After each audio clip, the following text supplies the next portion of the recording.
Entonces, claro, cuando está del todo correcto, tú nos puedes también corregir. Sí, es la idea. Mira, la psicología forense, al ser una rama de la psicología aplicada, ¿es también una rama de la psicología jurídica o es independiente a esta? Y si no es así, ¿en qué se diferencia? Ya, a ver, la psicología forense es una rama de la psicología, llamémosla, que claramente es aplicada, pero es la psicología llevada a un ámbito legal. O sea, ¿por qué? Porque en el fondo es bastante amplia. Entonces, cualquier duda psicológica o cualquier explicación desde el punto de vista de indicio psicológico o prueba psicológica puede entrar al área forense. Es por eso que inclusive la clínica también se puede involucrar. Ahora, que te pesquen es otra cosa, en el sentido de que aquí no basta con emitir una opinión, sino que tú debes respaldarla o debes poder probarla. En el sentido de que si tú, en el área clínica, por ejemplo, tú puedes decirle a una persona tú tienes un estado depresivo. En cambio acá tú tienes que probarlo. Entonces esa es la diferencia. O sea, si tú dices que una persona cometió un delito, por lo general siempre están asociados a la psicología en cuanto al comportamiento humano, ya sea por acción o omisión, en relación a la comisión de delitos, ¿ya? Y, o llamémosle, de transgresiones a lo que es la ley establecida.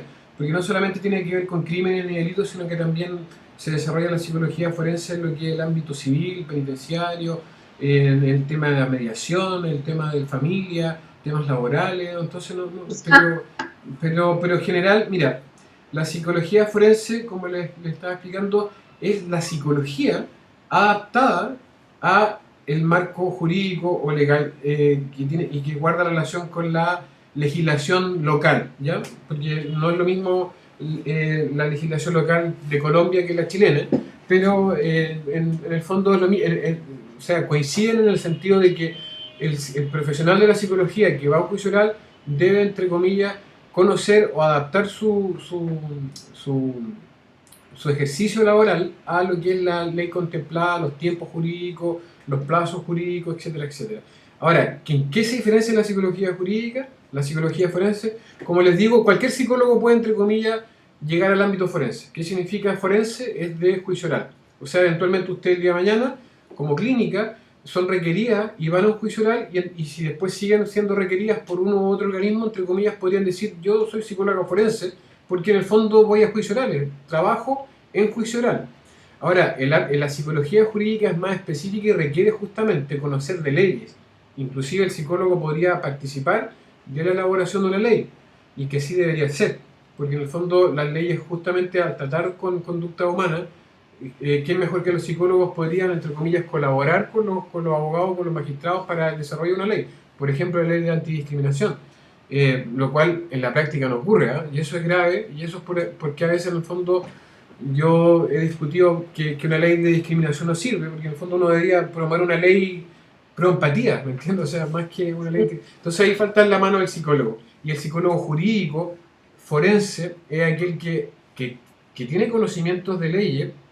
Por ejemplo, si tú vas a participar en una pericia de derecho humano, necesitas conocer el marco jurídico de lo que son los derechos humanos. Y por tanto, en el fondo ya no te sirve solamente la psicología y no basta con establecer un diagnóstico, sino que tú debes conocer la ley y en base al conocimiento que tú tengas de una u otra ley, tú realizas una intervención, llamémosle jurídica, psicológica, que establece una relación entre lo que es el marco jurídico y el comportamiento humano, que son cosas que no son netamente clínicas. A ver, un ejemplo, como les digo, el tema de la discriminación. Tú puedes, entre comillas, conocer la ley y las penas que están asociadas, por ejemplo, al discriminar a alguien, pero tú debes, entre comillas, también, como experto en el comportamiento humano, entender por qué alguien discrimina, ¿ya? Y eso tú tienes que aclarárselo a un magistrado o en un juicio.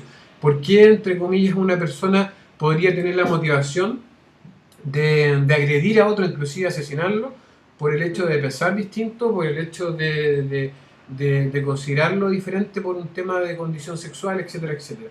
Entonces, ahí el psicólogo forense debe ser especialista en lo que es la etiología del comportamiento humano. Yo les digo que para el área forense, que para mí, desde el punto de vista como estamos sometidos a evaluación externa, es el área más científica de todas. ¿Por qué? Porque tú no sacas nada con opinar. Acá, en el fondo, siempre, claro, tú, no es que no puedas, claramente lo puedes hacer, pero de que tu trabajo sirva para resolver una duda jurídica o en el fondo sustentar un fallo judicial, no lo creo posible. Entonces por eso que aquí uno comienza a transformarse no en el psicólogo que te enseña en la universidad, sino que en aquel como un etólogo humano. ¿Usted sabe lo que es la etología, lo que estudia el comportamiento de los animales? El etólogo, ¿le han pasado eso en la universidad? La etología es la ciencia que estudia el comportamiento animal desde el punto de vista ontogenético. ¿Ya? Entonces, y son esas personas que pueden pasar semanas observando científicamente, porque una observación dirigida y al mismo tiempo se registra en cuanto al método científico, por ejemplo, los leones, de las manadas de hipopótamos, de un insecto inclusive. Bueno, aquí uno se transforma un poco en etólogo humano, y de hecho la etología humana existe, o sea, y en el fondo tú enfocas tu desarrollo solamente a lo que es la conducta humana.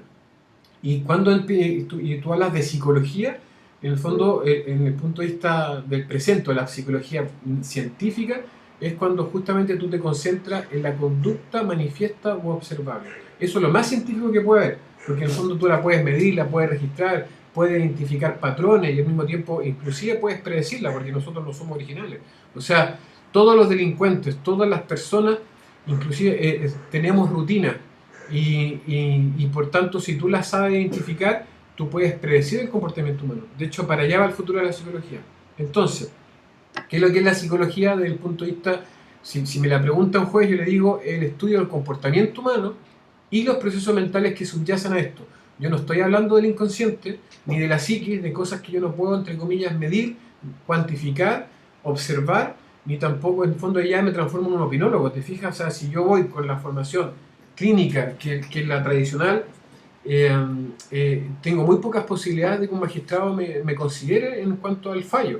Entonces, por eso es que ustedes tienen que concentrarse en lo más científico que existe en la psicología, que es la conducta observable.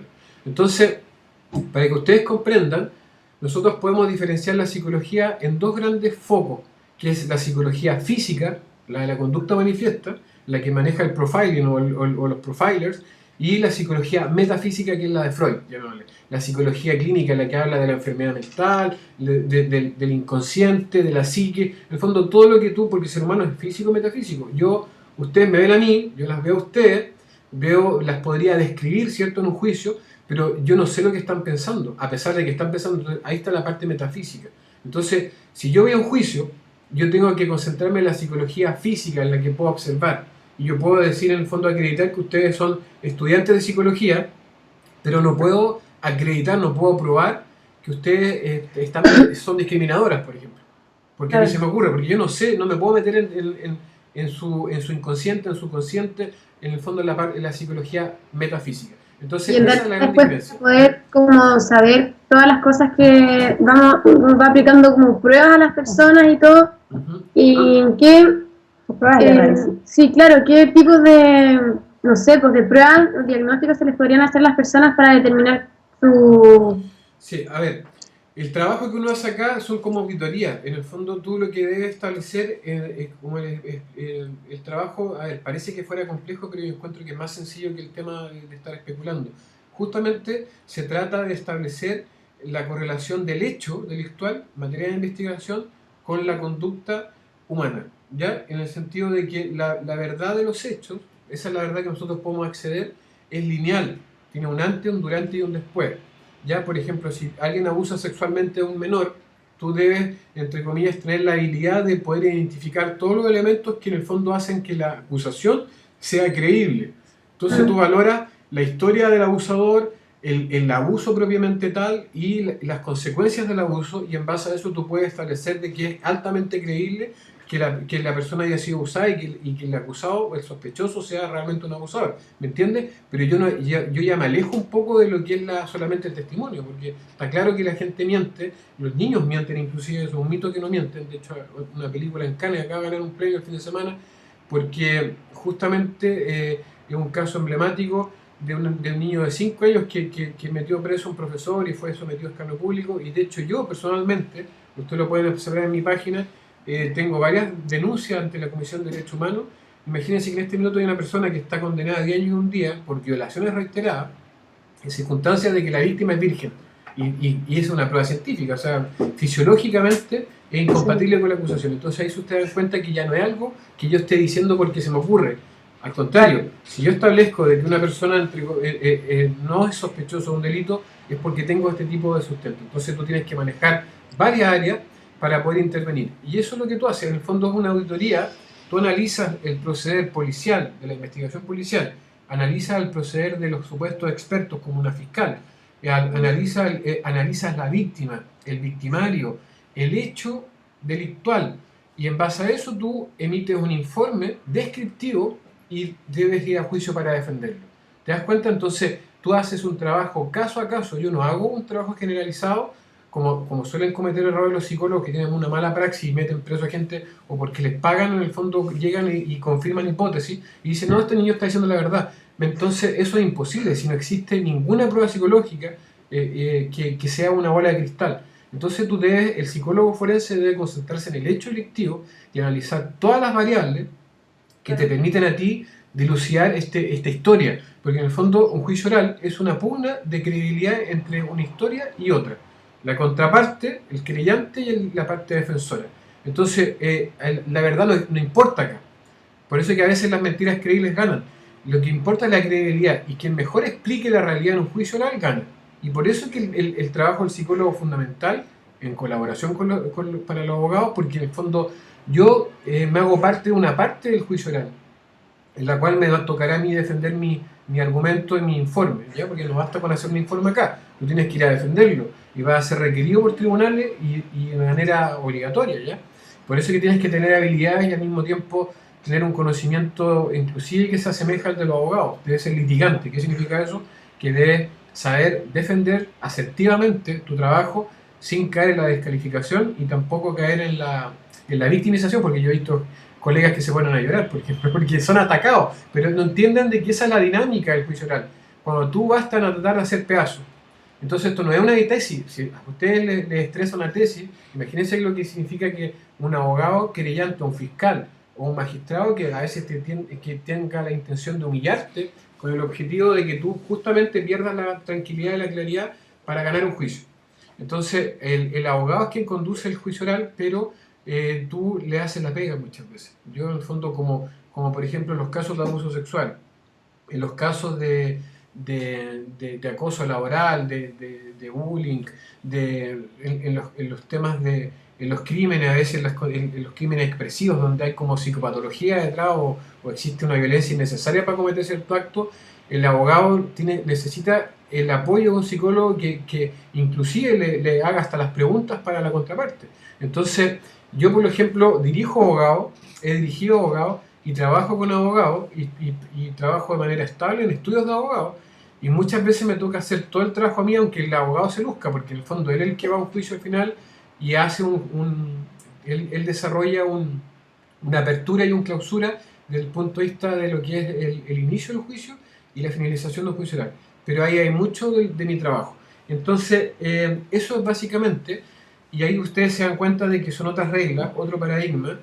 Y es apasionante porque en el fondo cada caso es un desafío nuevo, pero tú tienes que tener habilidades que por lo general no se enseñan en la universidad y estamos a años luz probablemente de que se enseñen como corresponden porque, o sea, lamentablemente o favorablemente no pueden ser enseñadas por psicólogos.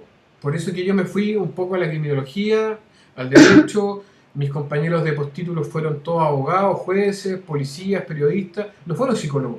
Entonces, cuando tú logras, a pesar de que son ciencias del comportamiento todas, tú comprendes de que la psicología tradicional no te enseña o no te reporta las herramientas de salir a buscar a otras ciencias y después te hacen más fuerte o más sabio en el sentido de que la psicología es todo. O sea, ojo con eso, que curiosamente la psicología, nosotros creemos o nos formamos, crecemos pensando de que la psicología es la enfermedad mental, que ni siquiera hoy día ni siquiera se sabe si existe. De hecho, yo creo que no existe la enfermedad mental.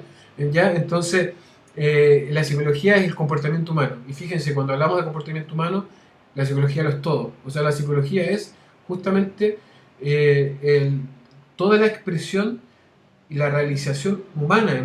O sea, política, social, marketing, publicidad, derecho, Sí, crímenes, no, no. delitos, etcétera, etcétera. O sea, por eso les digo que es muy apasionante la psicología, pero es mucho más de lo que uno cree. De hecho, la psicología para mí lo es todo. ¿Ya? ¿Y dónde se forman los psicólogos forenses? ¿Cómo Mira, hay alguna institución, alguna forma? no, lamentablemente yo por eso fundé el Instituto de Litología Forense y estoy hoy día como consultor internacional.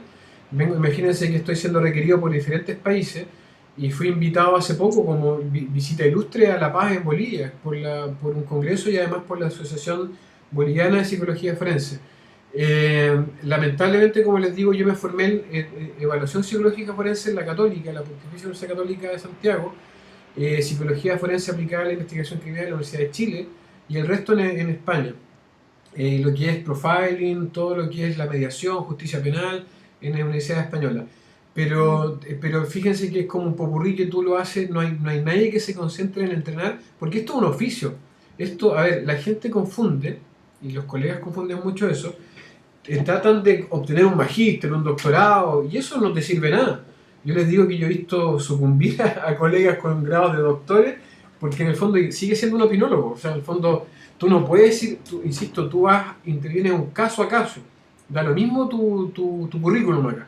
O sea, si yo digo que una persona es narcotraficante, por ejemplo, debo tener una prueba judicial que establezca que la conducta del narcotráfico se asocia a esa persona. Ahora, si yo digo eso porque soy doctor, me mandan a la punta del cerro, ¿me entienden? O sea, no puedo hacer eso. O me meten preso. Y de hecho yo he afrontado casos complejos, sumamente complejos, donde he enfrentado a doctores en derecho y he ganado. O sea, y como psicólogo, imagínense, con un puro abogado, a estudios que usted, imagínense unas defensas de hasta millones de dólares. Y uno, si estoy acá es por algo, entonces porque sé probar, ¿ya? Entonces, eso es un oficio que no tiene que ver nada que ver con los grados académicos. Es un oficio que se condice un poco con el trabajo de las policías, de la criminología, con el trabajo de los abogados. ¿Ya? Entonces, es por eso que en el fondo ser psicólogo forense requiere un nivel de preparación, si bien no es tan complejo, porque en el fondo también uno aprende procedimientos y técnicas que tú cuando las dominas, después ya te salen como memoria. Pero debes cambiar las reglas. O sea, insisto, si tú quieres el día de mañana tener un doctorado en psicología forense, claro, te va a servir para hacer clases. Fantástico, vas a poder entrar a cualquier universidad, vas a poder trabajar como un docente. Pero tu doctorado no te sirve nada cuando tú llegas a un juicio y vas a emitir opinión en base a tu conocimiento académico. Eso no te sirve nada. Tú debes analizar, como te digo, el hecho criminal por el cual se te está consultando. Y para eso requiere una mentalidad analítica, un proceder que se relaciona mucho con profesiones que no son de la psicología, como te les decía. Engloba todo en realidad, y es un conjunto Sí. y trabaja al final con todas las especialidades y con todas las ramas que están rodeadas como de lo jurídico y Ciencia del comportamiento. más que eso, en realidad. Ciencia del comportamiento. Exacto. Ujú. Y, por ejemplo, si yo estoy en un juicio, hay un juicio, ¿quién determina el requerimiento del psicólogo? O sea, Sí. ¿en qué tipo de juicio? O sea, no sé. Mira, por ejemplo, a ver, tú existen dos posibilidades. La oficial, trabajar para el oficialismo, en el fondo, para el sistema, o trabajar de manera por fuera. O sea, es lo mismo, a ver, un juicio oral se subdivide, son las siguientes partes. La parte creyente, que está compuesta por la fiscalía y eventualmente un abogado particular creyente. La parte defensora, que está compuesta por la defensoría penal y también un abogado particular defensor. Y el área pericial se mete en esas dos, tanto en la parte creyente como en la defensora. Puede ser requerido oficialmente, tú puedes inscribirte en las cortes, o en la fiscalía o en la defensoría y ser requerido, o al mismo tiempo te requieren las personas. En el fondo, como les digo, esto es un juego de credibilidad. Quien mejor explique la realidad gana, no que tenga la verdad. Entonces, tú eventualmente, si el día de mañana eres acusado de un delito o un familiar tuyo, yo le aconsejo obviamente que vayan con peritos, porque en el fondo, insisto, los abogados, si fuera un tema de discutir leyes, ahí no necesitamos psicólogos ni peritos. Pero si tú vas a discutir el comportamiento humano, yo aconsejo siempre que requieras un perito, porque eso va a permitir complementar tu defensa. Ahora, insisto, complementar. No se trata de que tú vas a hacer vas a psicologizar en el fondo un juicio. No, sino que, insisto, esto es algo complementario que se integra. ¿Y quién te requiere, como te digo? Por ejemplo, ayer me llamaron de un caso en Santiago de abuso sexual. Y yo tengo que viajar a Santiago y tengo que mandar mi currículum, y me solicitó un particular con su abogado. Y justamente para defender su... Él está acusado hoy día y él dice que es inocente, y yo debo, entre comillas, valorar la acusación que hay en contra de él. Y después voy a juicio.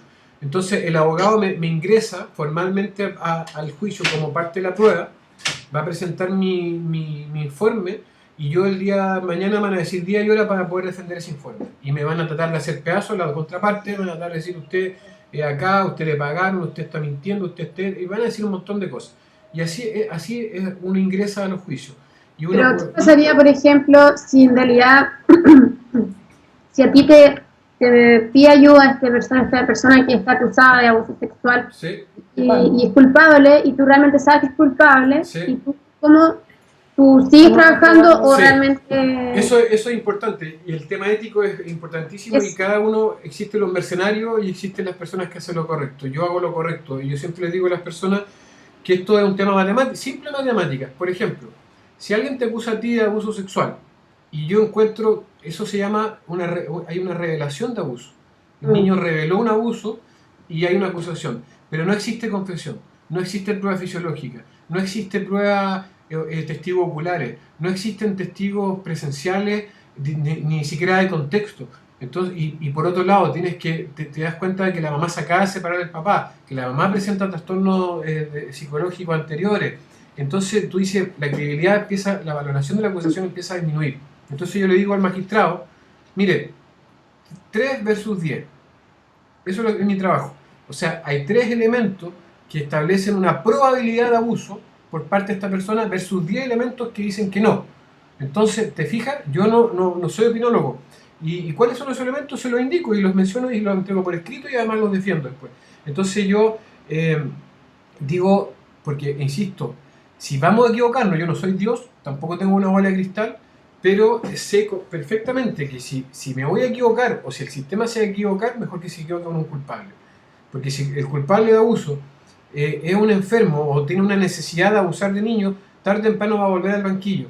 Pero si es inocente, entonces insisto, si vamos a equivocarnos, debemos equivocarnos con los culpables, no con los inocentes.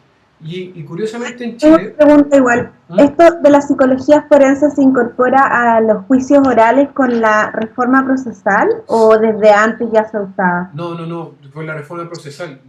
Mira, formalmente es con la reforma procesal. Antes como que igual podían, entre comillas, solicitar la intervención de un psicólogo, pero no era parte de la mecánica, y era muy... A ver, la psicología forense tiene antecedentes desde el año 1800 y tantos, imagínense, desde que empezó la psicología experimental. Y los primeros trabajos, la persona que empezó con esto y que identificó, que es como el padre de la psicología forense, a pesar de que no es psicólogo forense, es Hugo Münstermayer, creo que era el apellido, no recuerdo, que él es una persona que se dio cuenta de que la psicología debía participar como parte de la ciencia del comportamiento de la ciencia forense. O sea, fue el primer psicólogo que lo atacaron por todos lados, aquí estamos hablando hace más de 100 años atrás, que él dijo, no, la psicología debe ser considerada como una ciencia forense, porque es justamente tratar el comportamiento humano y debe investigar a los que mienten, debe investigar el testimonio, debe investigar los delitos mayores, los delitos menores, y claro, lo mandaron a la punta del cerro. Y él hizo una de las primeras intervenciones en lo que es la psicología experimental, y comienza, como te digo, una consideración del psicólogo, que antes se la daba al médico, ¿ya? Entonces, claro, en el sistema antiguo también, por lo general, siempre se le preguntaba a los médicos respecto de una patología, de un comportamiento, de un homicidio, y entonces ahí Münstermayer, creo que el apellido, casi exacto no recuerdo el apellido, pero Hugo se llama él empezó como dijo, oye, pero ¿qué pasa? O sea, estos médicos no están preparados para eso, somos nosotros los que debemos, entre comillas, intervenir o responder ese tipo de consultas judiciales, ¿ya? Y así comienza un poco la historia de la psicología forense. Y fue reconocida como una especialidad por la APA tampoco hace mucho tiempo. O sea, entendamos lo que si aquí en Chile comenzó, pero como especialidad no tiene mayor... A ver, tengo todos mis datos, o sea, tengo que repasarlos, pero de hecho yo justamente estoy preparando una clase de historia de psicología forense, que inclusive la invito, en un curso de psicología forense gratuito que estoy preparando, justamente donde yo me he involucrado con todo este tema porque a mí tampoco me lo enseñaron. O sea, yo he tenido que indagar en inglés a los padres de la psicología forense o a los, entre comillas, a los próceres, porque en el fondo no hay un padre. No es como que alguien diga, no, yo, Juanito Pérez, el año tanto fundó la psicología forense formalmente. No, la psicología forense, como te digo, es la psicología que todos conocemos, que fue adaptado, que fue, entre comillas, integrado a la fuerza casi a la ciencia forense por psicólogos que, entre comillas, entendían de que el comportamiento humano era una rama, era una variable era de competencia de los psicólogos. Eso básicamente. Porque yo en realidad busqué harta información y encontré mucha información en tu página.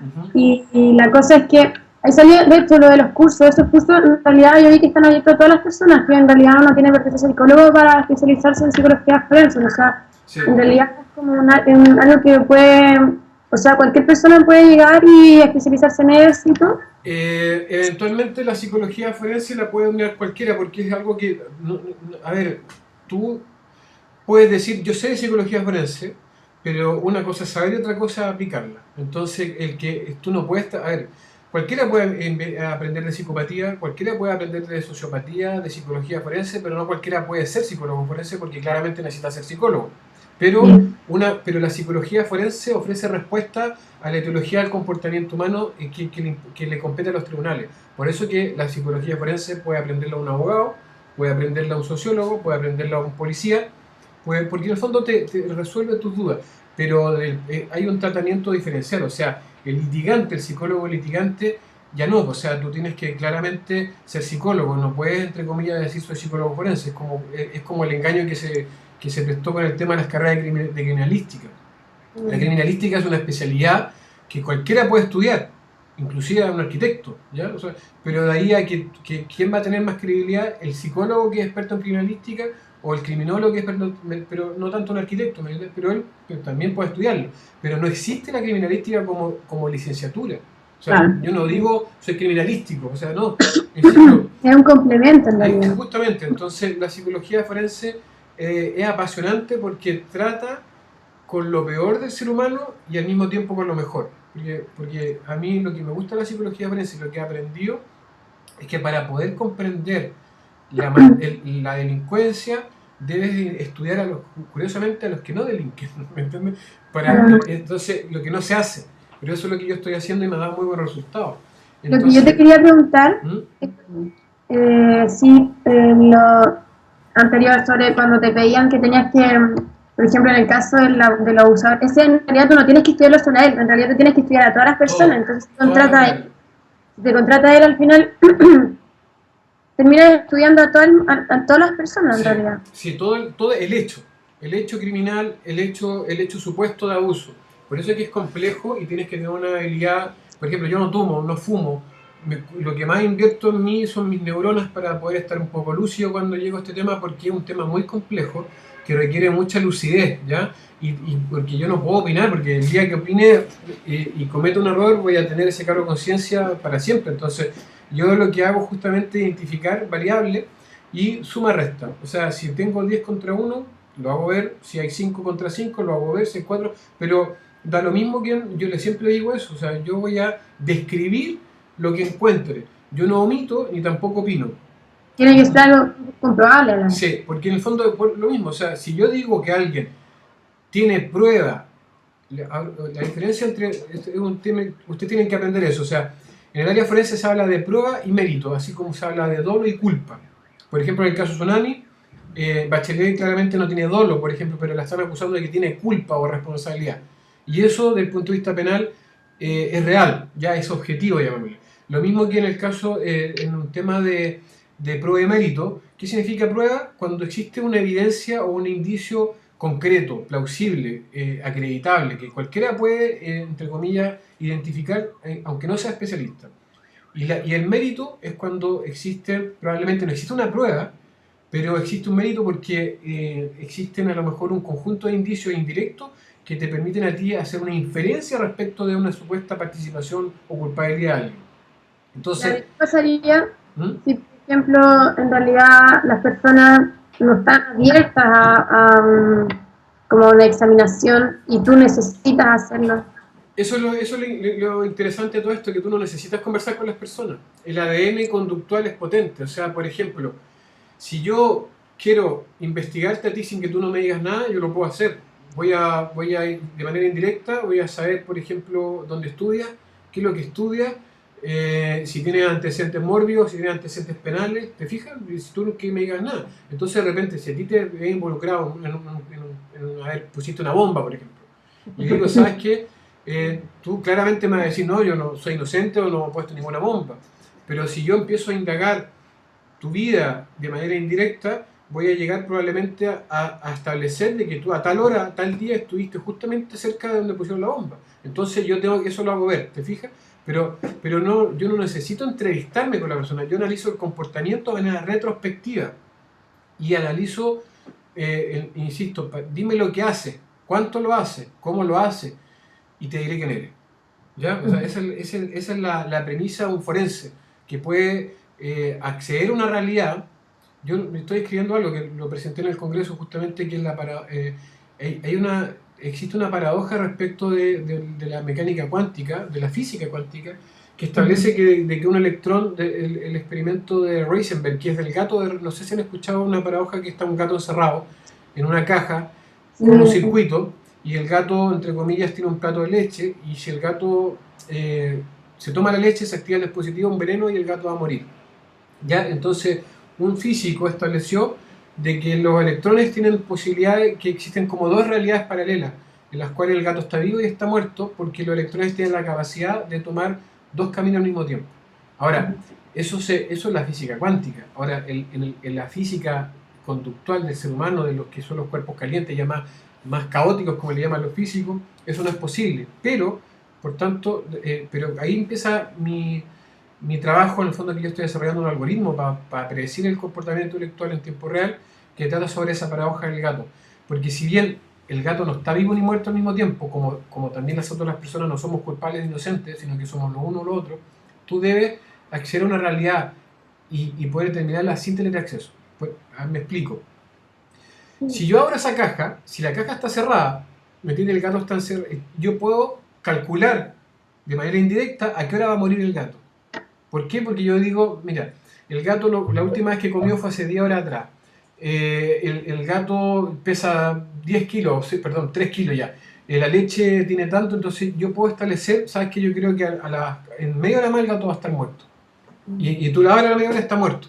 Pero no es que tú estés opinando, sino que tú estás haciendo estás analizando de manera cruzada distintas variables que te permiten acceder a una realidad sin haber estado presente, en el fondo con la tapa cerrada. Entonces, lo mismo pasa con los delitos y con los hechos que son constitutivos de una investigación criminal. Tú debes analizar la hora, el día, el contexto, la relación entre víctima y agresor, si existe congruencia respecto a los dichos con la conducta. Por ejemplo, si a una persona la acusan de violador y nunca ha tenido ningún indicio de que es violador, ni un antecedente, nada, y que lo estén presentes, porque en el fondo cualquiera puede abusar, ¿ya? O sea, cualquiera puede cometer un abuso, pero que de repente en la noche y la mañana alguien esté en la sombra y aparezca y viole a alguien, claramente debe haber una explicación, tiene que haber un porqué. Entonces, cuando tú no encuentras ese porqué, tú te das cuenta de que algo que no cierra, hay algo, y tú tienes que hacérselo ver al tribunal. Porque recuerden de que el principio de inocencia, a ver, la presunción de inocencia se sustenta en la duda razonable, ¿ya? A diferencia de los fiscales que trabajan con certeza. O sea, por eso que yo les digo que para culpar a alguien tú tienes que llegar a una certeza. Si tú no tienes certeza respecto a la culpabilidad de un ser humano, no debes persistir porque estás cometiendo un delito, o puedes estar cometiendo un delito. Entonces, la duda razonable es muy potente y es la principal arma de quien es acusado de algo. Porque el fiscal cuenta con todos los recursos limitados, cuenta con el Ministerio Público, ellos pueden traer un perito de Estados Unidos, del Scotland Yard, del FBI, tienen la plata del Estado, te fijas, la plata de todos nosotros. En cambio, el que se defiende, con suerte tiene plata para pagar un perito particular y con suerte tiene plata para un abogado particular. Entonces, pero el elemento potente es ese, y lamentablemente no se respeta, ya que es la duda razonable. Si tú como forense identificas dudas razonables, debes hacérselo ver a los magistrados. Y ellos porque en el fondo tampoco te corresponde a ti, insisto, yo no hablo de culpables de inocentes, yo hablo de pruebas, de méritos, de probabilidades. Acuérdense de eso. Yo establezco de que existe una mayor probabilidad de que sea una falsa acusación a de que sea una acusación verdadera. Claro. Esa es mi forma. Pero yo no digo este tipo es culpable o un abusador o esta mujer fue abusada o no. No, yo hablo de probabilidades. Entonces, lo justo es justo. Si yo encuentro elementos que me permiten a mí establecer que una persona fue abusada, lo tengo que decir. Sí.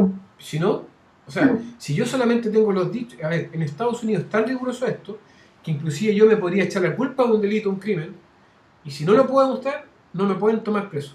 Así debería ser, ¿te fijas? Porque está demostrado que a veces hay gente que se culpabiliza porque le pagan plata o porque está trastornado, porque quiere defender a alguien y se sacrifica en el fondo por defender a un hijo. Entonces uno dice, no, yo fui. No, y no fue. Entonces, acá en Chile no, acá en Chile uno, lo más fácil es fregar la vida a alguien diciendo, aquí está lleno las cárceles de personas que han sido condenadas por dicho. Es terrible. Pero no les digo yo que tengo un caso que ya llega a ser un caso, yo creo que es para un tema académico a nivel mundial. O sea, una persona detenida y ya 2 años preso en una cárcel de alta seguridad en Valdivia, esa persona acusada de violador reiterado, además con todo lo que implica ser violador dentro de la cárcel, imagínense. Y resulta que la víctima dice que le dijo a la fiscal que había mentido con una niña de 11 años. Es una niña, ¿cierto? Sí, de 11 años. Sí, le he escuchado ese caso. Y ella fue personalmente, viajó de Valdivia a Concepción para contactarse conmigo y me contó la verdad a mí, que ella había mentido para defender porque tenía miedo de que la acusaran de lesbiana. Y una niña de 11 años, que habla espectacular, habla mejor que muchos adultos, ¿ya? Y además, ella fue capaz, me dijo a mí, yo le hice la pregunta del millón, le dije, ¿has tenido algunas relaciones sexuales? Le dije, ¿por qué? Me dijo, no. O sea, no lo puedo creer, es virgen y está dispuesta a someterte a un examen ginecológico infanto-juvenil para demostrar. Sí, y fue a Santiago, imagínate, de Valdivia a Santiago, a una ginecóloga infantil especialista y la niña es virgen. Y todavía tiene al padrastro metido en la cárcel. ¿Te fijas? Entonces, es una cosa que tú no puedes comprender. Y cómo una niña de 11 años se echó al bolsillo un sistema completo. Claro. Y que supuestamente es experto, y ya te das cuenta que no tiene nada de experto. Y yo le hice una pura pregunta, le dije, ¿tú eres virgen? Sí, comprobémoslo, ¿viste? O sea, y resultó que era verdad, la niña no está mintiendo. Y fíjate que tiene un tipo metido en la cárcel por violador reiterado, o sea, y con penetración, todo lo que implica, o sea, es una locura. Y si tú ves las pruebas, ves la evidencia judicial y lees las tonteras que puso la fiscal, que supuestamente experta en abuso sexual, te das cuenta que ahí se cometió, ya ni siquiera un delito, un crimen. Alguien mintió. Y hay como te digo, no solamente culpa, sino que hay dolo porque la fiscal inclusive tuvo la oportunidad de desistir la acusación cuando la niña va personalmente y le dice que ella mintió. ¿Y por qué ella había mentido para decir que no era lesbiana? Sí, era para defender una condición, de hecho está hasta el audio, tú lo puedes escuchar, ella miente y se le ocurrió y le dije, pero ¿por qué dijiste que te habían violado 7 veces? Mira, 7 veces fue. Y me dice, se me ocurrió. O sea, dijo que la había violado 7 veces. Y después cambió a 5, después a 3 y bajaba un poco la cuestión, pero ya estaba metida en tremendo. Es que mira, es una niña, ¿qué le va a pedir a una niña de 11 años? 11 años. ¿Y qué hace ahora esa niña? Bueno, ella ha hecho todo lo posible. Imagínense que ha prestado declaraciones hasta en TV. Y ustedes ponen el error judicial en Google, va a aparecer el caso de Walter Barriento y aparece ella hablando en audio, en video, se prestó para un programa. Ha salido en todos lados, la niña no haya que hacer, pues si el padrastro, imagínense que tiene 2 hermanitos chicos y que ya están más grandes, ya que tenían 2 años cuando ocurrió esto, y ya llevan 2 años sin ver a su papá. Entonces, ella se siente muy mal, y de hecho dice que no puede dormir y que cada vez que puede trata de hacer algo, pero ¿qué más? Si el sistema, yo imagínense que hasta el presidente Piñera ha escrito una carta, y ellos me han contestado de que no pueden hacer nada, que la justicia ya agotó todas las posibilidades y que ahora está todo en manos de la Comisión Interamericana de Derechos Humanos, que yo puse la denuncia ya, la cogieron, pero eso se puede demorar mucho porque... es un todo muy lento. Además que, el alarde de violador es un prejuicio muy grande y nadie le gusta meterse con eso, entonces... Por eso digo que está hecho para el padrastro también. Sí, entonces tú te das cuenta de que la psicología se necesita mucho. Si la gente entendiera más de psicología forense, de que no basta con que uno diga algo, sino que tiene que probarlo, ahorraríamos mucho, inclusive ahorraríamos recursos al Estado. Mira, por todas estas personas que son condenadas por dicho y que son encarceladas 5 días, una brutalidad. A Chile le cuesta un promedio de entre 500, 700, dicen que algunos que hasta 900.000 pesos mensuales. Imagínense. Y por ocio, los tienen encerrados. Y nosotros tenemos una población penal alta en relación a los otros países unidos. Son inocentes y están dentro de la cárcel y al final después quedan mal. ¿No? ¿Y qué queda para la familia de ellos? Porque como te digo, los niños, fíjense que la mayoría, está comprobado eso empíricamente, algo fáctico, que más del 80% de los delincuentes son hijos de delincuentes. ¿Por qué? Porque en el fondo ellos lo ven como un oficio, no hay otra posibilidad. Pues. Entonces, cuando... este tipo de delincuencia, porque sí. Yo creo que si tú ves a tu papá violador, tú no te vas a transformar en un violador. No, estamos hablando de la delincuencia común, de oficio, no, eso son... Yo a las violaciones les llamo delitos expresivos, porque en el fondo ya eso no hay una ganancia, no hay un lucro. Tú no vives de violar, sino que ya es un tema psicopatológico que tiene que ver con gente que está ligada a las drogas. Mira, la mayoría de los violadores, en el fondo son personas que consumen drogas. Eso también es algo empírico. Es una relación directa entre violación y consumo de drogas. Ya sea inclusive violaciones circunstanciales. Por ejemplo, como un tipo que no es violador y que no tiene ningún peligro para la sociedad, que es muy poco probable que vuelva a violar, pero bajo el efecto del alcohol se puede transformar en un violador y puede cometer un abuso sexual o una violación. Entonces, por eso hay que analizar todo eso caso a caso. Pero como les digo, o sea, la psicología forense... Nos quedó súper claro, estamos súper contentas porque le vamos a dar la oportunidad a nuestros compañeros igual, hay muchos interesados en psicología forense, la conocen, y hay gente que quiere especializarse en esa área también. Bueno, el mensaje ese que lamentablemente, o la invitación también es que cuando ellos hablen de psicología forense, hablen de ciencias del comportamiento, y deben por tanto emigrar un poco lo que es la psicología tradicional y comenzar desde ya a investigar o a estudiar criminología, criminalística, comenzar a estudiar la etología humana, la etología animal, comenzar a estudiar el profiling, existe la autopsia psicológica, que ahí es donde planteo esto del estudio retrospectivo del comportamiento humano, no es la psicopatología, porque si bien la técnica surge como un punto de vista más médico-psiquiátrico, pero eso para mí no tiene validez, porque en el fondo tú no puedes... Mira, fíjate que la alienación parental es cuestionada justamente porque Gardner, el que habló en primera vez de alienación parental, la tomó desde el punto de vista de trastorno psicológico y ahí la embarró. Y por eso es que hasta el día de hoy es cuestionar los juicios. Entonces, y a pesar de que yo creo que existe, pero la alienación parental no es una enfermedad mental, que él la enfocó desde la víctima, como un trastorno, que era inducido mentalmente por la mamá. Y ahí se equivocó, porque la alienación parental para mí es bidireccional y al mismo tiempo se relaciona con la conducta que se traduce en una revelación inclusive de abuso sexual falsa, ¿ya? Pero que no guarda relación con una psicopatología, insisto. Mira, usted me puede decir, pero es que, oye, tú estás planteando algo que... Para mí la psiquiatría es una estafa. O sea, y de hecho está demostrado en mi página. Tengo un video que describo como la psiquiatría versus derechos humanos.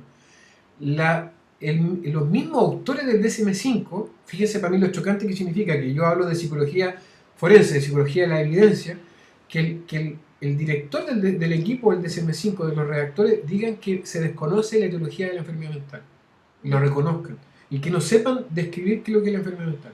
Pero por otro lado están drogando a millones y millones de personas del mundo, con drogas que además...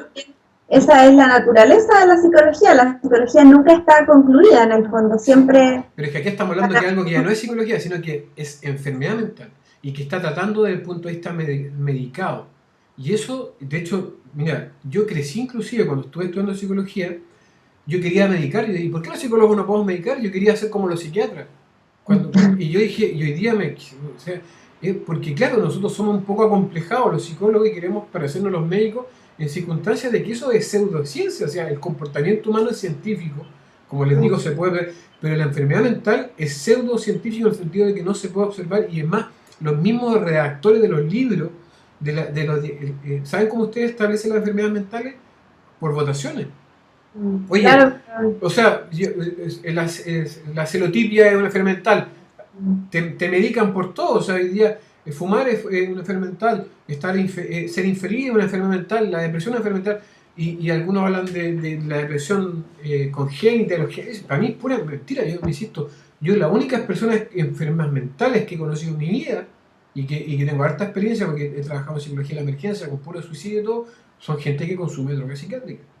Ustedes en su vida van a observar que cualquier persona que está ligada a temas psicopatológicos, los asesinos en serie, los asesinos masivos, los violadores, todos son consumidores de drogas, y legales y no legales.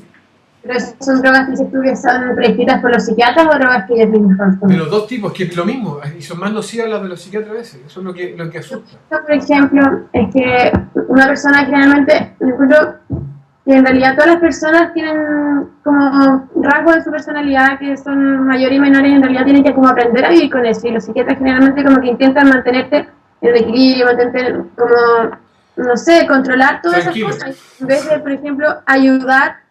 ¿Cómo? Tranquilo, lo que hacen los medicamentos todos te tranquilizan.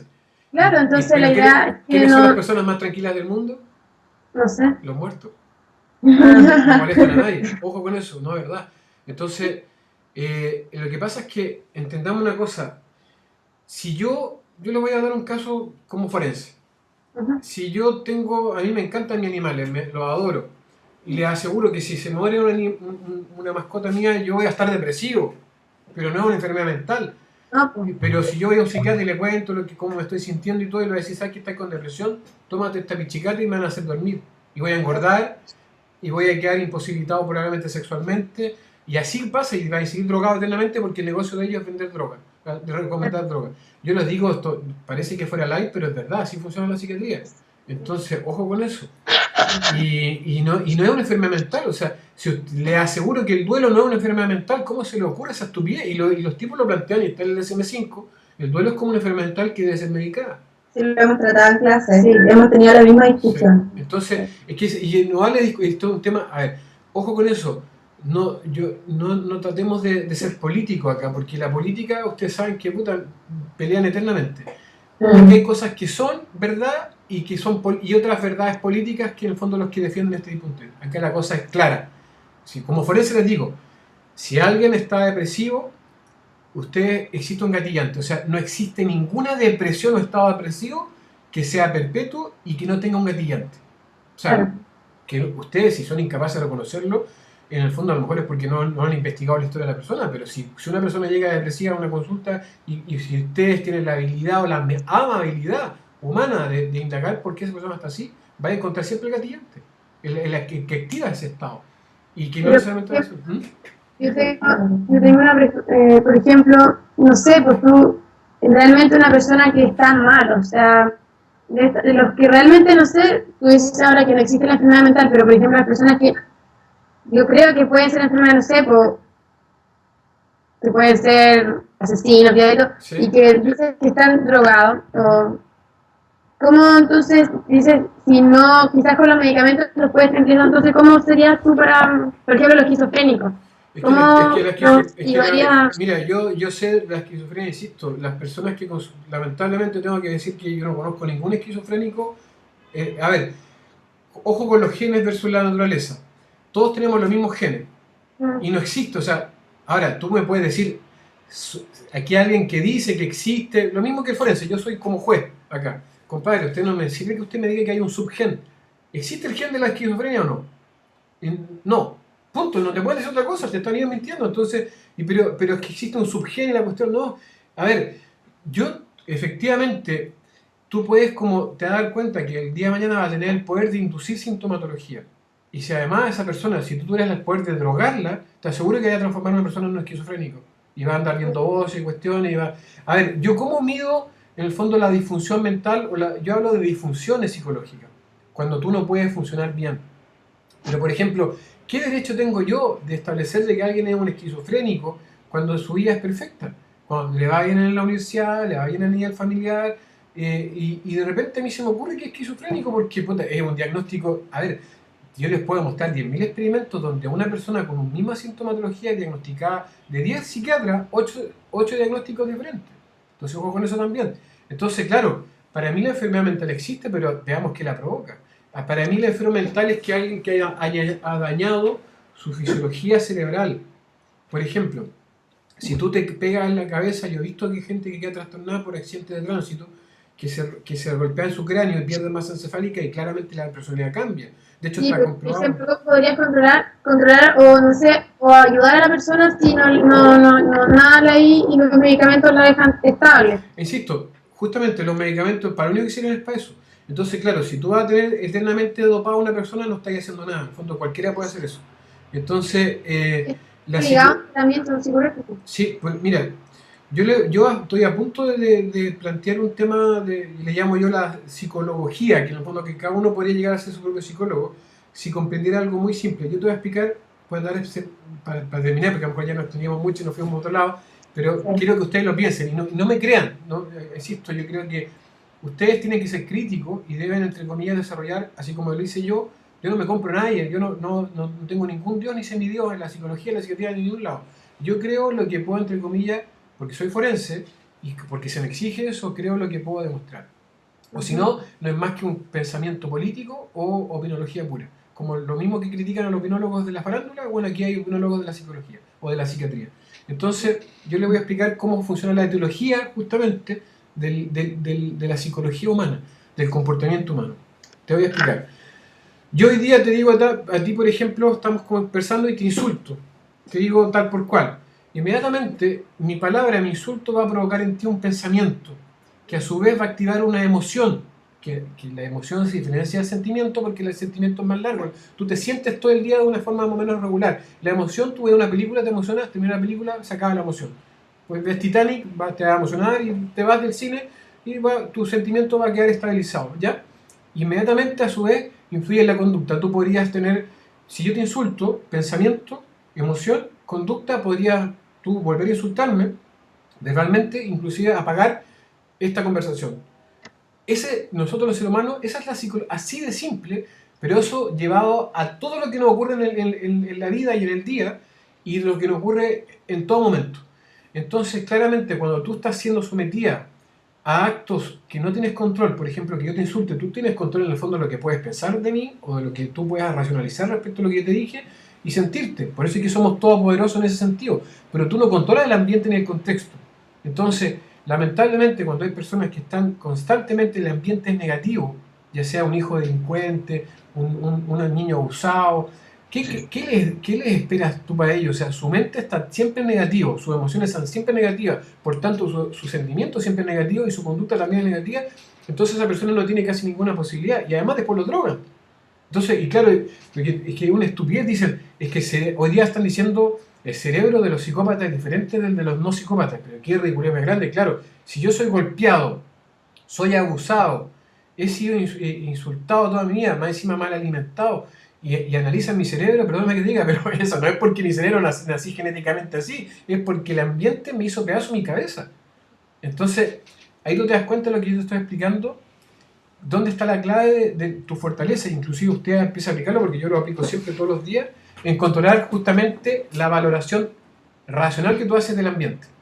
Y si tú puedes controlar esa aduana, controlas tus emociones, controlas tus sentimientos, controlas tus actos, y por tanto, en el fondo te hace un poco inmune a lo que vaya sucediendo en el ambiente. Inclusive algo tan terrible como un duelo, como la muerte de un ser querido y todo. Entonces, lo que te destruye no es la muerte en sí o la pérdida en sí. Lo que te destruye es el razonamiento que tú haces de ese acto y al mismo tiempo cómo influye de manera crónica en tu emoción y en tu sentimiento. Y por tanto, tu conducta a lo mejor va a ser de dormir, tu conducta manifiesta va a ser de llorar y va a ser de a lo mejor de ser agresivo, o va a ser de no querer de relacionarte con personas para no encariñarte con ellos. Ante un fracaso, por ejemplo, si tu pareja te engaña, tú vas a quedar irracionalmente, puedes tender a generalizar. Todos los hombres son iguales. Por tanto, mi emoción va a ser negativa contra el hombre, mi sentimiento contra el hombre va a ser de rechazo y mi conducta va a ser ambivalente o ligeramente voy a tratar de evitar a los hombres. Hasta que llegue alguien que, entre comillas, me vuelva a cambiar el paradigma, pero pueden pasar años. Entonces, esa es la psicología humana, es súper sencilla y por eso cuando tú te drogas, justamente afectas la aduana. Me tranquilizo mentalmente, pero quedo un zombie, porque no, está todo tranquilo, está todo adormecido y vaya a tener que dormir. Yo te digo, lo que hacen las drogas psiquiátricas es engordarte y dormirte. Así que, oye, yo que conozco casos de gente que ha estado por consulta psiquiátrica por temas vocacionales y terminan drogados, pues. Y una vez me dijo, ¿sabes qué? Yo me encontré a Cristian, ¿sabes qué? Yo he visto yo soy antipsiquiatra, y lo reconozco. Y me ha dicho, Cristian, si yo pudiera ver a mi psiquiatra lo mato, le dijo, le pego, si pudiera le pego un tiro. Así me ha dicho la gente, este weón me cagó la vida 4 años. Llegué a pesar 100 kilos, no dormía, no me relacionaba con la gente. ¿Y por qué fuera tu motivo de consulta? Tenía un problema vocacional. Por eso, imagínate que yo todo drogado y dice verdad. Yo lamentablemente yo no soy agresivo nada, pero te juro que si yo lo viera, lo mínimo que le hago le pego su patán por donde le dije. Y lo he visto mucho, entonces por eso es que la evidencia, nuevamente volvemos que a pesar de que no es forense porque no llega a juicio oral, recuerden eso, todo lo que no es juicio oral no es todo lo que es juicio oral es forense y viceversa. Si no llega a juicio oral no es forense. Pero en el fondo hablo de forense desde el punto de vista de lo que es el rigor de la prueba, de la opinión. Si yo le estoy comentando ahora, estoy tratando de fundamentar porque igual yo sé que soy un poco controversial. Pero es lo que yo encontré como alumno. Yo siempre tuve dudas, yo no sé si ustedes tienen dudas, pero yo no, de repente yo salí de psicólogo y con suerte me enseñaron a diagnosticar y yo digo, pero ¿cómo ayudo? ¿Cómo curo? Bueno? ¿No les pasa eso a ustedes? Pero no. ¿qué Todavía no estamos en primero. Imagínense, a mí me pasó eso, que tú sabes con tu título y de repente atiende gente y la gente tiene problemas, quiere soluciones y por eso es que anda buscando la píldora, ¿te fijas? Mira, todos los profesores nos dicen que en quinto ya nadie es tan feliz como era en primero. Sí. Yo soy más feliz ahora que antes, porque tenía... eso no es esperanza. Sí. Sí. Es que me encanta la psicología por lo mismo. Fíjense que partimos de un tema forense y terminamos hablando de la psicología ya a nivel de paradigma, ya lo que es realmente la psicología humana, y que no creo que esté tan alejado. O sea, insisto, critíquenme, analicen lo que les estoy contando, no lo hagan suyo y no me crean, que este tipo tiene más experiencia. No, insisto, su inteligencia, su sabiduría, da lo mismo que ustedes. Esto es como el artes marciales. Yo practico artes marciales y mi corazón y mi garra una vez me permitió que siendo cinturón blanco casi le voló la cabeza a un cinturón negro. Que después me podrían matar, obviamente. Pero cuando tú tienes la pasión, cuando tú tienes la inteligencia y además cuestionas las cosas pero con una crítica constructiva, tú perfectamente puedes dejar en ridículo a un doctor en psicología. Y de hecho yo lo he hecho, por eso te digo, porque cuando tú le haces una pregunta, una vez una profesora de psicoanálisis me tomó mala, porque ellos no creen en el cambio. Y yo le dije, pero ¿cómo usted hace para mantener a una persona 5 años en un tratamiento? Pero no hay que le diga, pero para mí las cosas no son tan... Entonces, como que ese tipo de preguntas a gente que es muy rígida, los destruí y te van a tomar mala. Y sin tener la intención de insultarlo, sino un insulto, algo lógico que yo creo que... Entonces, si yo le pregunto a un psicoanalista, pero usted me podría demostrar esto, porque en fondo, claro, yo puedo decir eso y puede que me crean o no me crean, pero existe una prueba que esto es así, porque, oye, yo conozco gallos, pero sensacionales, o sea, me hacen unas teorías psicodinámicas de cualquier cosa, que es para escribir una novela, y todo cierra, como dice, todo calza, claro, claro, todo calza, pero es fantástico, pero eso en un juicio no me sirve, ¿te fijas? Lo mismo que la grafología científica que le llaman, o el detector de mentiras. Con esas cosas tú no puedes. ¿Es real? ¿Funciona? No, sí, a ver, yo no... Esto es como el tarot, hay muchas cosas que ustedes tienen que entender de que la ciencia no lo es todo y el método científico no lo es todo. Para el ámbito forense sí, ¿ya? Pero hay cosas que a mí me han sorprendido. Yo soy súper abiertamente, creo muchas cosas, pero claramente hay cosas con las cuales yo no llegaría a un juicio. ¿Me entiendes? O sea, yo soy una persona intuitiva y puedo de repente inclusive despertarme con un sueño y hacer algo y después me funcionó, pero yo no iría con eso a un juicio, se me van a tratar de esquizofrénico, no puedo. Entonces lo mismo les digo, todo sirve, pero dependiendo del contexto. Yo creo que más es mejor que menos y todo en rigor sirve, inclusive la mentira, inclusive la maldad, sirve para poder saber lo que es justamente el bien o lo correcto. O sea, lamentablemente o favorablemente Dios es todo, en el sentido cuando si alguien cree en Dios. Yo creo que también el lado oscuro es parte de Dios. Por ejemplo, Hitler, yo siempre le digo a mis alumnos o cosas, le digo, Hitler para mí también es un maestro, pero el maestro del lado oscuro. O sea, ¿en qué? Pero como dije, ¿pero cómo haces un maestro Hitler? ¿Qué te puede enseñar? Justamente, Hitler a mí me ha enseñado lo que yo no quiero ser, lo que yo no soy, ¿te fijas? Entonces, ojo, que somos lo que no somos. Y para reconocer lo que nosotros somos, debemos reconocer justamente aquello que nosotros nos negamos a hacer. Por ejemplo, Hitler es un extremo. Si voy a estar triste, tampoco puedo valorar lo que es la felicidad, lo bueno, lo malo. En realidad es como Es una rueda, que es parte del crecimiento. Yo te digo, nosotros lamentablemente, si ustedes están empezando, y si ustedes creen que en la vida no van a sufrir, están equivocados. Pero el sufrimiento es parte, y la crisis, yo creo, mira, yo les digo de verdad, la crisis, el estrés es mi mejor amigo. Yo digo, ¿pero cómo va a ser tu mejor amigo el estrés? Sí, porque el estrés me ha permitido a mí inclusive soportar varias horas a veces sin dormir hasta encontrar una solución, ¿ya? Eso es lo que se transforma en la arousal, que es como el estrés positivo, ¿ya? Tú te activas más. Pero de las crisis yo he aprendido. Si he encontrado soluciones que otros psicólogos no me pueden ofrecer, justamente es por una crisis, no por las cosas buenas. Yo cuando tengo un momento bueno, lo agradezco. Por ejemplo, una conversación que estamos teniendo en este minuto, es para agradecerlo, porque para mí es fantástico poder hablar, además a distancia, con gente que a pocos centímetros, estando en otra región inclusive, en otro país. Yo pensé que ustedes eran de España, porque siempre me piden entrevistas de México, España y todo, y yo trato de hacerme el tiempo siempre con todo el mundo, porque tú te das cuenta e intercambias con puntos de vista con otras personas que hablan igual que tú y están a lo mejor formados de manera diferente, pero al final llegamos a un consenso, ¿te fijas? Entonces, lamentablemente tengo que decir, si ustedes creen, es como esto, de las crisis ustedes van a aprender, de los fracasos van a aprender. A mí me gusta mucho Steve Jobs, la filosofía que él tenía, y él mismo enseña que, curiosamente, el imperio que hoy día es Apple, que es la marca más reconocida a nivel mundial, que inclusive tiene más liquidez que los propios Estados Unidos, dicen algunos, es justo parte de Steve Jobs de un tipo que lo echaron, te fijas que se metía un vuelo para nada, lo echaron, se pegó. Entonces, eso te hace pensar, y es verdad, o sea, y es más, mi visión como psicólogo, todo lo que usted en fondo está tratando de transmitir en estos minutos que hemos hablado, vienen de crisis. O sea, no crean ustedes que en fondo esto lo leí en la clase entretenida de un profesor, no, al contrario, o sea, aquí a porrazo uno aprende.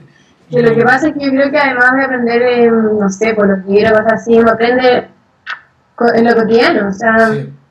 Sí, de la experiencia. La experiencia, mira, hay un dicho que dice, el verdadero conocimiento y por tanto la sabiduría es la experiencia. El resto es información. O sea, eso es verdad. Todo lo que hago, en realidad me trae algo positivo, no, o sea, positivo, pero todo me trae una enseñanza, o sea, no sé, cualquier los errores, todo. Sí, mira, yo insisto, yo he aprendido y me he hecho más fuerte de todos los fracasos y de las crisis. El resto, doy gracias, pero te digo que mi estrés y que si el día... Mira, imagínense que yo, uno de los honores más grandes que he tenido como profesional es haber sido invitado, por ejemplo, ahora a La Paz en Bolivia, casi por el gobierno de Evo Morales, la alcaldía, como visita ilustre en el aporte de la psicología forense. Y además me están de España, en Madrid, imagínense un chileno, que nosotros les compramos la educación a los españoles, no al revés, me están nombrando como para doctor honoris causa, o sea, yo en el fondo podría llegar a ser doctor, y eso es mi sueño, ser doctor sin estudiar un doctorado. Porque en el fondo uno dice, ¿sabes qué? Yo de verdad, yo antes tenía como un complejo, quería saberlo todo, y de hecho yo siempre he sido como curioso, y yo creo que nosotros podríamos estudiar, inclusive ustedes podrían terminar psicología y ponerse a estudiar otra cosa, derecho, y le alcanza el tiempo. Y de hecho yo quiero retomar, quiero ser abogado también, y si la vida me lo permite, hasta ser médico, pero por una cuestión que me gusta aprender nomás.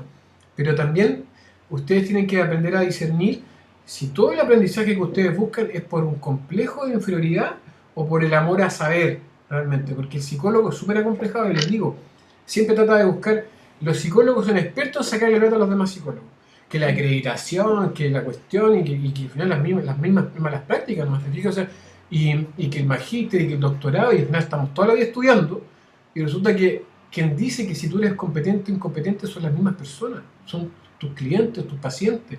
Ellos son los que en el fondo van a decidir si tú eres bueno o no. Y no creas porque tú tengas más diplomas, te va a llegar más gente. Es probablemente que sea un plus, pero la gente, si tú no tienes habilidades interpersonales, se te van a ir. Y no van a volver nunca más. Entonces, esto es como selección natural. Porque lamentablemente o favorablemente, vuelvo a insistir, el psicólogo se debe a un público, así como una especie de artista, se debe a la evaluación de terceros. A menos que, porque es muy difícil, yo de verdad les tengo que decir, o sea, si ustedes creen que van a conseguir pega estable como lo que hace un oficinista, bueno, existen cargos estables y todo, pero el psicólogo es rico en posibilidades de emprender. El psicólogo puede ser su propio jefe, puede poner sus...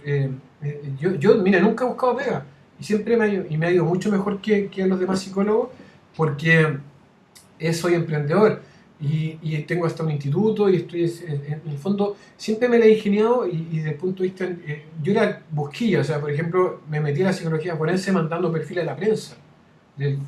Mi caso que debuté como psicólogo forense fue el descuartizado Puente Alto, de Hans Pozo, no sé si se acuerdan. Sí. Entonces yo mandaba cartas y de repente me llamaban los medios, me llamaron los mismos involucrados. Yo estaba estudiando en la Católica, me acuerdo, y viajaba todos los fines de semana para allá, desde Concepción a Santiago, y me llaman por teléfono de repente, chuta, y yo no lo hice con esa intención, pero igual uno buscó la circunstancia porque en el fondo con tu intención de aportar en algo o de decir algo que no se estaba diciendo, de repente tú te ves involucrado en la realidad misma. Y eso es lo que trato yo de transmitirle un poco a los jóvenes, que el psicólogo no es tanto de que hayan pega en los diarios. Si tú querías esperar que te llegue una, puta, a lo mejor yo conozco gente que hasta el día de hoy está trabajando en otras cosas, o sea que no ejerce. En cambio yo lo que partí, dije ya al tiro, junté unas luquitas y arrendé una consulta, puse un anuncio en el diario y esperaba que llegara gente. Porque partí de la clínica, mi titulación fue clínico y laboral. Y paralelamente estaba estudiando psicología, especializándome en psicología forense ya. Inclusive antes de obtener mi título, imagínense. Pedí un permiso especial y estaba la Católica, la Pontificia Universidad Católica de Chile, con un permiso especial para estudiar psicología jurídica y evaluación psicológica forense. Y yo ni siquiera era psicólogo todavía, estaba como en la licenciatura, me faltaba un par de ramos y la tesis. Pero ya estaba estudiando, imagínense. Me quería diferenciar desde antes, porque yo sabía que el tema laboral, para mí buscar una pega en el diario es complicado. Es re complicado. Pero ahora, todas las posibilidades, ustedes los psicólogos pueden participar de programas gubernamentales desde ya, tenéis que ser mayor de 18 años, ¿eh? O sea, participen de eso, inventen cosas, existen proyectos sociales muy bonitos, existen un montón de plata que hay que para proyectos y programas que los psicólogos no aprovechan, y el único requisito es ser mayor de 18 años, y si son psicólogos profesionales, además, fantástico, o sea, tienen más posibilidades, pero esa es la verdadera psicología. Yo les digo que es un oficio, es una profesión hermosa, que se puede meter en lo que... Mira, ustedes pueden llegar a ser hasta asesores de políticos, o sea, hasta eso se mete. No es solamente clínica, acuérdense eso, no es solamente educacional, tampoco es solamente laboral. Existe la psicología forense, la psicología jurídica, la psicología penitenciaria, criminal, la psicología industrial, la neuropsicología. Existen un montón de subespecialidades y de campos que son espectaculares y que lamentablemente no tenemos tanta vida como para estudiarlas todas, pero podemos avanzar bastante, o sea, en relación a, insisto, el primer día del resto de sus vidas va a ser cuando ustedes tengan su título, y ahí se van a dar cuenta de que son igual que miles y miles de personas, y uno dice, en vez de lo conseguí, ¿no? Y tú te das cuenta que, ¿qué hago ahora? Sí, ahí parte recién la idea. Gracias por todo, por la charla también. Qué rico conversar con un psicólogo que tenga una visión distinta también.